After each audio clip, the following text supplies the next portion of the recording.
मिनश्शैतानिर्रजीम बिस्मिल्लाहिर्रहमानिर्रहीम। अल्लाह के बबरकत नाम से शुरू करते हैं जो बड़ा मेहरबान और नहायत रहम करने वाला है। यूनिक ग्रुप ऑफ इंस्टीट्यूशन की तरफ से अज़ीज़ तलबा व तालिबात, आपके लिए ये ऑनलाइन लेक्चर्स ताकि आपकी तालीम और तरबियत हो सके आप तक प्रोवाइड किए जा रहे हैं और मैं हूँ प्रोफेसर राजा वाजिद अली। आप और हम दोनों मिल के स्टैटिस्टिक्स यानी शुमारियात पढ़ते हैं। शुमारियात टेक्स्ट बुक से हम पढ़ रहे हैं, जैसा कि सब बच्चों को मालूम है। इसके चैप्टर नंबर 10 नॉर्मल डिस्ट्रीब्यूशन हम कर चुके हैं, कंप्लीट हो गया है। इसके बाद 17 चैप्टर भी हमने लास्ट लेक्चर में कंप्लीट कर लिया है। इसके साथ साथ हमने चैप्टर 14 जिसका नाम रिग्रेशन और कोरिलेशन है उसे हमने स्टार्ट किया है।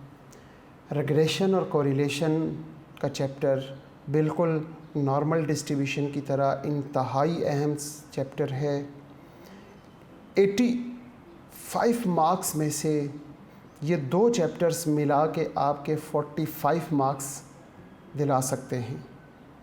यानी कि अगर आप ये दो चैप्टर अच्छे तरीके से कर लें, जो नॉर्मल डिस्ट्रीब्यूशन हमने किया और जो अब हमने चैप्टर स्टार्ट किया, उसकी भी दो एक्सरसाइजें थी, इसकी भी दो एक्सरसाइजें हैं। एक दफ़ा मेथड समझ आ जाए, फार्मूले याद हो जाएं, तो ये सारा का सारा चैप्टर इंतहा से ज़्यादा आसान लगेगा इंशाअल्लाह आपको। बस थोड़ा सा बोरिंग का काम जो है वो हम डेफिनेशंस करते हैं। स्टैट्स के बच्चों को डेफिनेशन या अंग्रेज़ी पढ़ने से काफ़ी प्रॉब्लम होती है और कोशिश कर रहा हूँ कि बेहतर से बेहतर किया जाए, आप लोगों के लिए आसान से आसान एग्ज़ाम्पल्स और डेफिनेशंस सेलेक्ट करके वो आप तक प्रोवाइड की जाएं ताकि आपकी मुश्किलात आसान हों, आसानी से याद कर सकें। हम लास्ट लेक्चर की बात को कंटिन्यू करते हुए, क्योंकि हम हस्ब मामूल अपने लेक्चर का आगाज़ एक तरबीहती अल्फाज के साथ करते हैं, तो लास्ट में आपको बता रहा था कि हम तरक्की की तरफ क्यों नहीं जा पा रहे। उसकी एक रीज़न मैंने बताई थी, वालिदैन की इताअत और फरमाबरदारी छोड़ी हुई है। वालिदैन का दिल खुश करना छोड़ा हुआ है, उनका दिल हमसे तंग है, जिसकी वजह से हम कामयाबियों की तरफ, उरूज की तरफ परवाज़ नहीं कर पा रहे हैं। इसके साथ साथ एक और नुक्ता था, वो मैंने आपसे वादा किया था कि नेक्स्ट लेक्चर में डिस्कस करेंगे।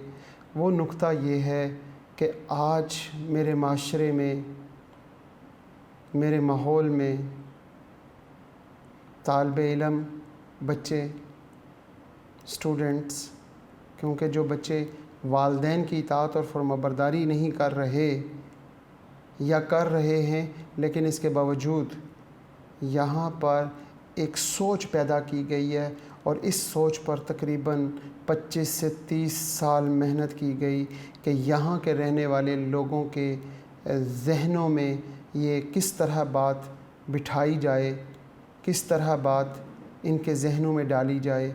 और 25-30 साल हम पर मेहनत की गई है और वो बात हमारे जहनों में फ़िक्स कर दी गई है। और जो कोशिश कर रहे थे हमारे माहौल को ख़राब करने के लिए, हमारे उरूज को ज़वाल में बदलने के लिए, वो अपनी कोशिशों में कामयाब हुए, क्योंकि हम एक ना थे। उसकी वजह ये है कि हमने अपने मुअल्लिम, अपने उस्ताद का भी मकाम, जैसे वालिदैन का जो मकाम था वहाँ से हटा के उनको निचले दर्जे में देते देते उनको गिरा दिया। बिल्कुल इसी तरह अपने उस्ताज़ा का मकाम जो था उसको भी ख़राब कर दिया, उसको भी उसके मकाम से नीचे गिरा दिया।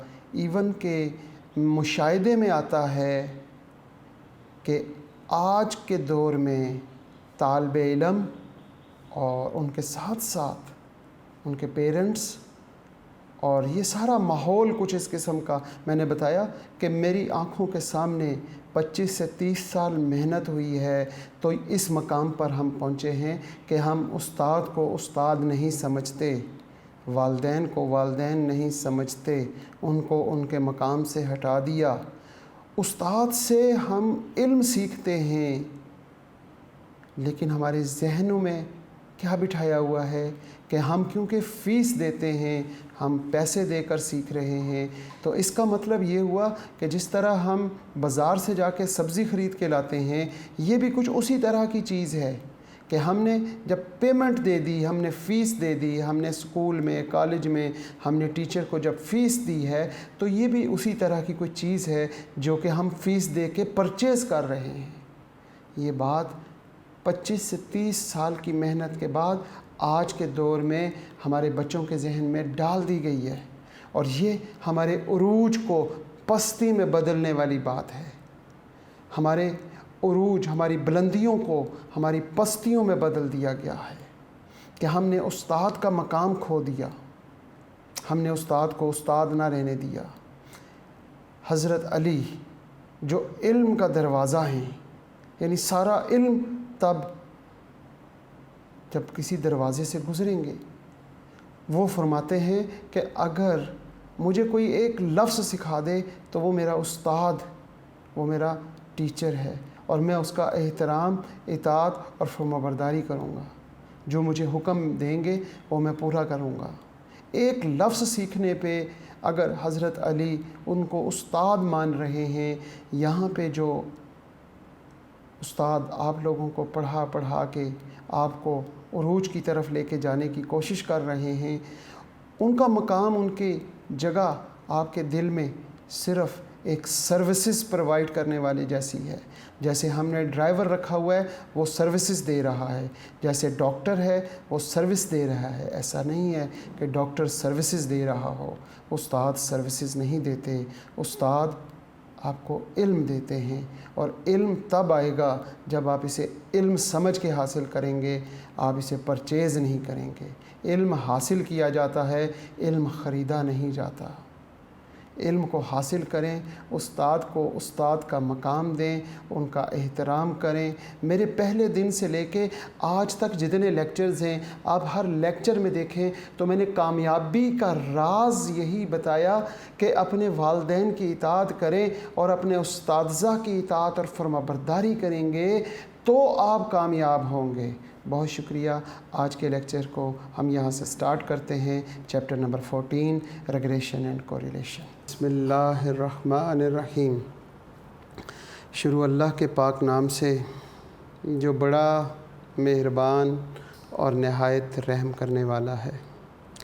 आज का लेक्चर हमारा लेक्चर नंबर 39 है। सब्जेक्ट स्टैटिस्टिक्स है। चैप्टर 14 जिसका नाम simple linear regression and correlation है।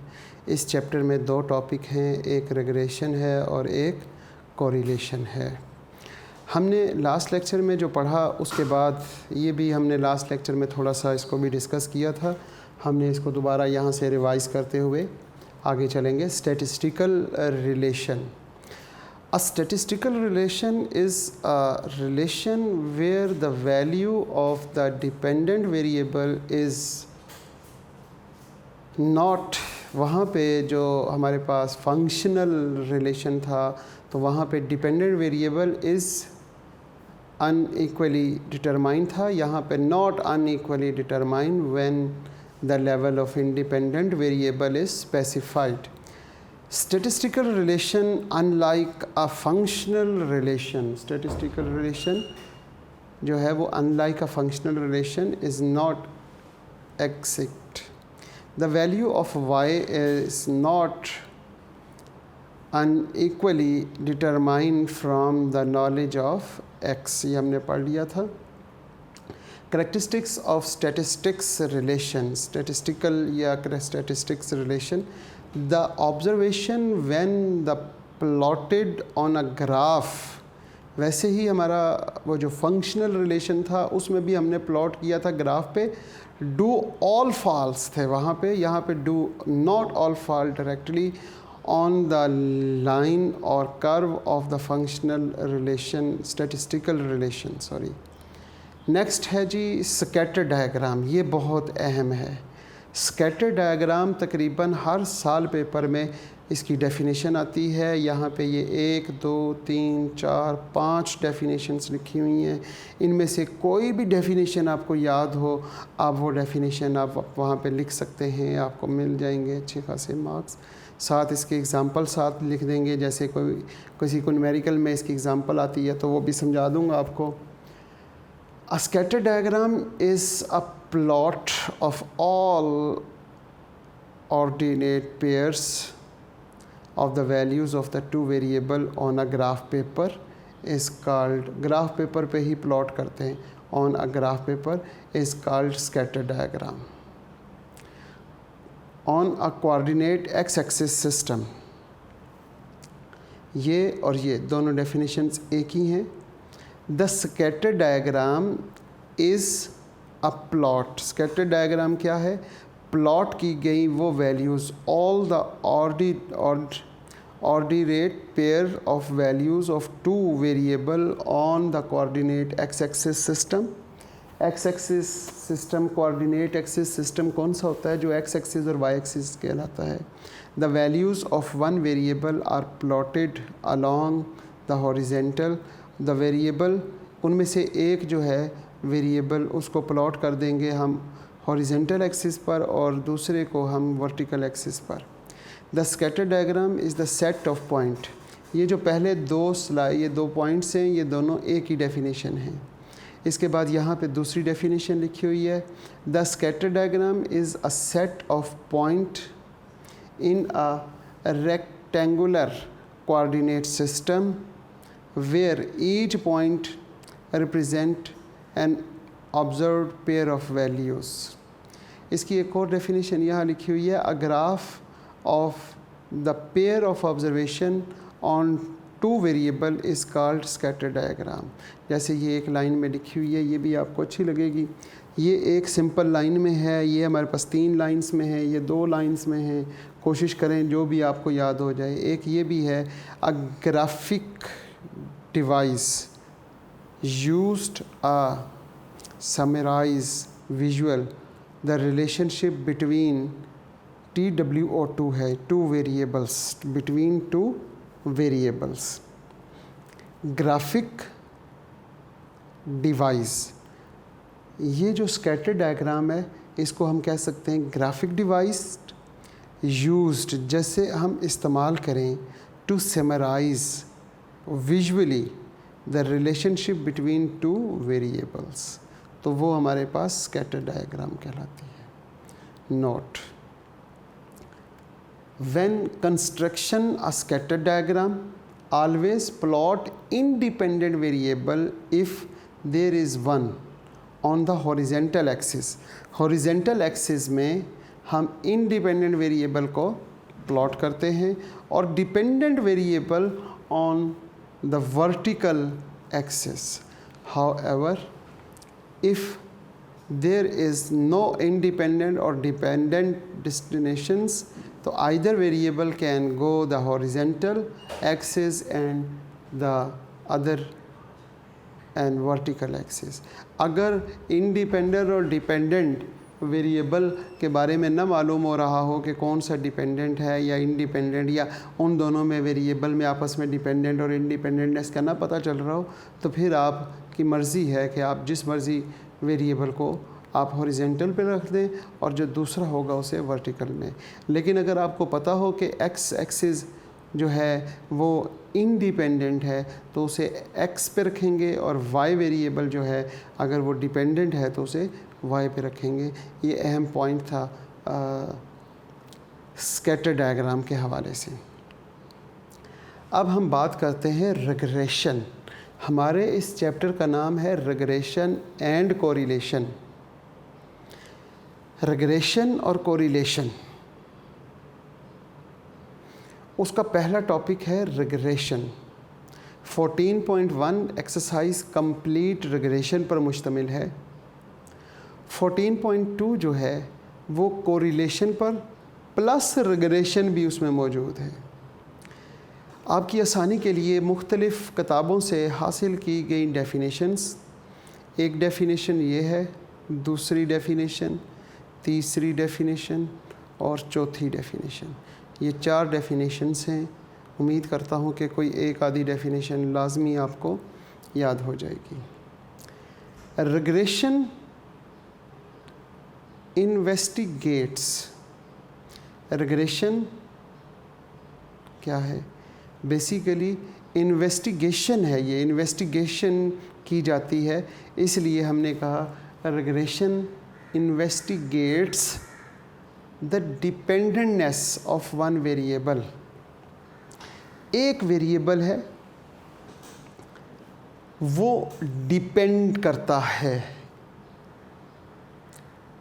One variable the dependent variable on one or more other variables, the independent variables.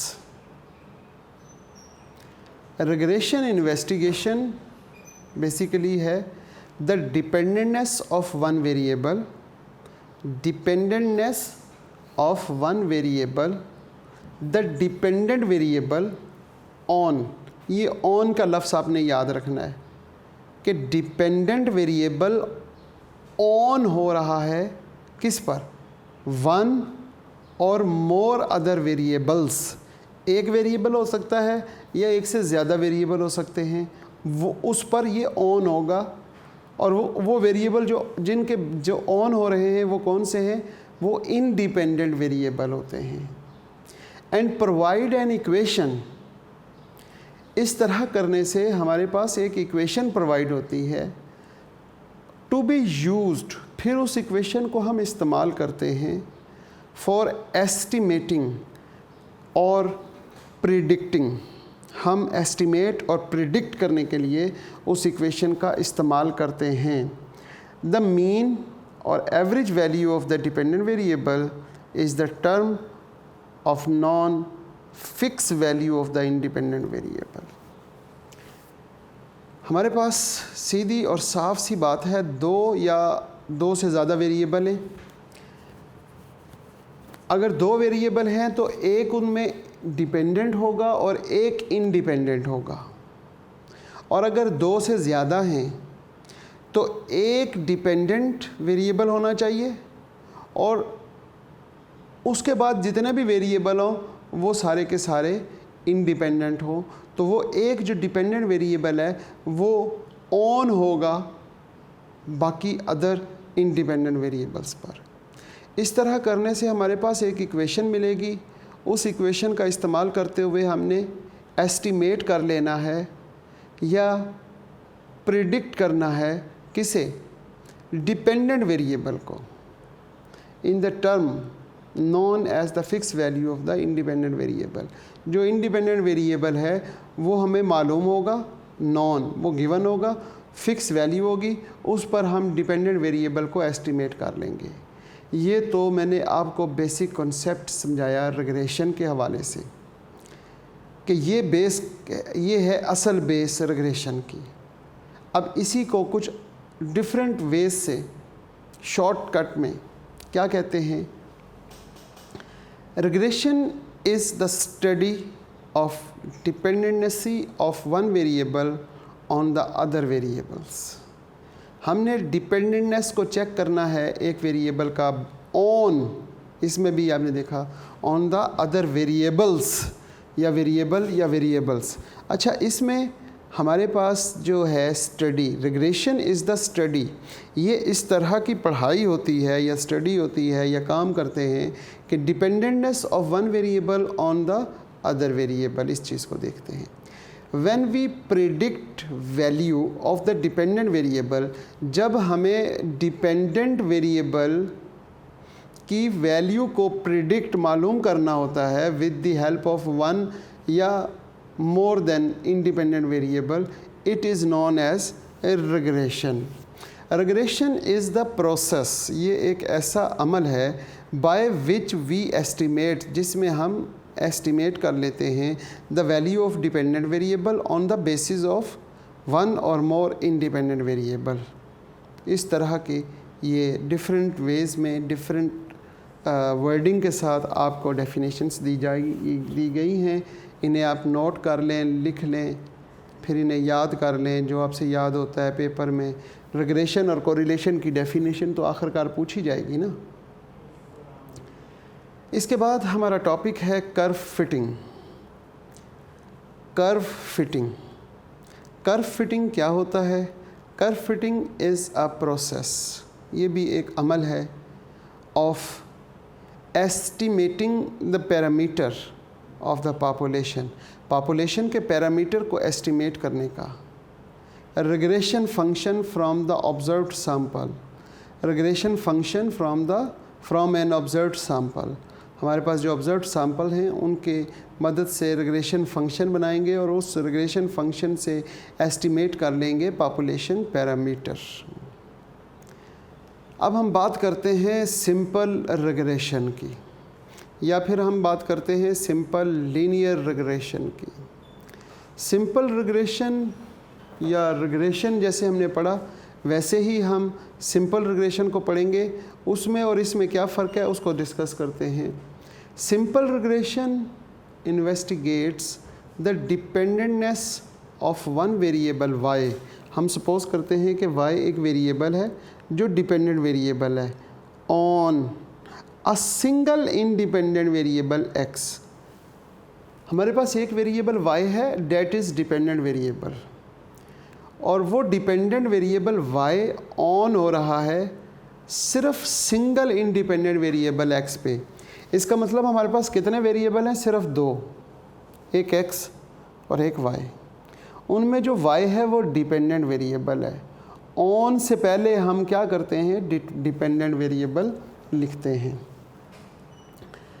तो y ऑन x करने से क्या होगा? Provide an equation to be used to estimating or predicting the mean or average value of the dependent variable in the term known as the fixed value of the independent variable। वही definition, लेकिन उस definition में regression और simple regression में फ़र्क क्या है? Simple अगर खाली रिग्रेशन होगा तो यहाँ पे on a single independent variable और मोर देन, यहाँ पर लिखा था हमने वन वेरिएबल और more then one independent variable. जब सिंपल होगा तो सिर्फ सिंगल होगा बस, बाकी सारी वही डेफिनेशन है। दूसरी डेफिनेशन जैसे हमने रिग्रेशन की, हमने लास्ट टाइम यहाँ पे पढ़ी थी, रिग्रेशन स्टडीज़। तो यहाँ पे हम बात करते हैं सिंपल रिग्रेशन की। When we study the dependentness of one variable on the single independent variable is called simple regression. इसकी एक और डेफिनेशन है, regression equation that includes one independent variable and one dependent variable is called regression equation. Multiple regression, multiple regression क्या होता है? When we study the dependentness of one variable on two or more than two variable is called multiple regression. जब बात होगी यहाँ पे simple, तो when we study the dependentness of one variable on single variable of dependent variable, on single dependent variable होगा। जब multiple की बात होगी तो ऑन के बाद हम लिख सकते हैं टू और मोर, दो और दो से ज़्यादा जो वेरिएबल हैं वो जब यूज़ हों इंडिपेंडेंटनेस, और ऑन से पहले जो वेरिएबल है एक ही हो, तो उस इस तरह की सिचुएशन को हम क्या कहते हैं? Multiple regression. ये जो दो पॉइंट्स मैं अब आपको बताने जा रहा हूँ, इन दो पॉइंट्स को आप बहुत अच्छे तरीके से नोट कर लें और इनको समझ लें। ये दोनों की दोनों, एक है रिग्रेसर और एक है रिग्रेसेंड, REGRESSAND, रिग्रेसेंड, और दूसरा क्या है? Regressor, REGRESSOR, regressor. ये दोनों के दोनों पॉइंट्स आप बहुत अच्छे तरीके से याद करें, समझें, और इसकी ये डेफिनेशन है। पेपर में ये दोनों डिफ़ाइन करने के लिए आ जाते हैं, एक्सप्लेन या डिफ़ाइन द रिग्रेसेंट एंड रिग्रेसर, या फिर लिखा होता है कि इन दोनों के दरमियान डिफ्रेंशिएट करें, तो यही डेफिनेशन लिख दी जाती है। In regression process the dependent variable is called regressand. वो जो डिपेंडेंट वेरिएबल होता है वो रिग्रेसेंट कहलाता है। It is also called response variable or the predict variable, the predict variable of the dependent variable or explanant variable. 1 2 3 4 5 और ये 5 नामों से पुकारा जाता है। इन नामों के रिलेटेड हमारे पास MCQs बने होते हैं। अगर आप MCQs कर रहे हैं मिराजुद्दीन मिर्ज़ा की बुक से, तो आपको बहुत से MCQs इस डेफिनेशन से आपको मिलेंगे। लिखा होगा रिग्रेसेंट इज़ आल्सो कॉल्ड, नीचे 1 2 3 और ऑल ऑफ दीज लिखा होगा, या एक ये लिख देगा, बाकी 3 कोई गलत लिख देगा। इस तरह आपका ये रिग्रेसेंट सिंपल सी डेफिनेशन है। क्या डेफिनेशन है? In regression process the dependent variable, जो डिपेंडेंट वेरिएबल है रिग्रेशन प्रोसेस में, जो डिपेंडेंट वेरिएबल है वो रिग्रेसेंट कहलाता है। और it is also called response variable, predicted variable, dependent variable और एक्सप्लेन्ड वेरिएबल। इसके बरक्स बात करते हैं रिग्रेसर की। तो रिग्रेसर क्या है? In regression process the independent variable is called regressor. जो इंडिपेंडेंट वेरिएबल होता है वो रिग्रेसर होता है। अच्छा जी, रिग्रेसर होता है। It is also called predictor variable or it is also called independent variable. It is also called controlled variable और एक्सप्लेनेटरी वेरिएबल। ये भी इसी तरह बहुत अहम है, इसको भी आप अच्छे तरीके से याद कीजिएगा, समझिएगा, क्योंकि ये हर साल पेपर में आते हैं। इसके साथ साथ हम आगे चलते हैं और वो है regression analysis. The technique used to develop the equation and provide the estimates is called regression analysis। ये सिंपल सी डेफिनेशन है कि वो टेक्निक जिसको इस्तेमाल करते हैं डेवलप द इक्वेशन बनाने के लिए and provide the estimate is called, और वो इक्वेशन हमें प्रोवाइड करती है एस्टिमेट फाइंड करने के लिए, इज़ कॉल्ड रिग्रेशन एनालिसिस। इसके साथ साथ हम देखते हैं लीनियर रिग्रेशन, एक सिंपल रिग्रेशन, एक सिर्फ रिग्रेशन, फिर उसके बाद सिंपल रिग्रेशन, और फिर उसके बाद हम बात करते हैं लीनियर रिग्रेशन की। Regression analysis involving one independent variable and one dependent variable. जब भी हम रिग्रेशन एनालिसिस की बात करेंगे, ये अभी हमने रिग्रेशन एनालिसिस यहाँ पढ़ा कि जिस टेक्निक को इस्तेमाल करते हुए हम इक्वेशन डेवलप करते हैं और वो इक्वेशन प्रोवाइड करती है द एस्टिमेट्स, तो उसको हम रिग्रेशन एनालिसिस कहते हैं। यही रिग्रेशन एनालिसिस की बात करते हैं। Regression analysis involving one independent variable and one dependent variable, in which the relationship between the variable is approximated by the straight line is known as linear regression। जो हमारी regression line जो dependent और independent है उसके दरमियान जो relationship variable होगा उसको अप्रॉक्सीमेटली अगर ग्राफ पेपर पे ड्रॉ किया जाए तो बाय अ स्ट्रेट लाइन, वो जब स्ट्रेट लाइन हो जाती है तो हम कहते हैं कि इज़ नोन एज या इज़ कॉल्ड लीनियर रिग्रेशन। इसकी दूसरी डेफिनेशन अगर हम पढ़ें तो इफ़ द सिंपल रिग्रेशन, क्योंकि ये तो हमने टोटल रिग्रेशन की बात की है, सिंपल रिग्रेशन में क्या डिस्क्राइब होता है, the dependentness of the expected value of the dependent variable y as a linear function of the independent random variable of x. Then the regression is called linear regression और simple linear regression.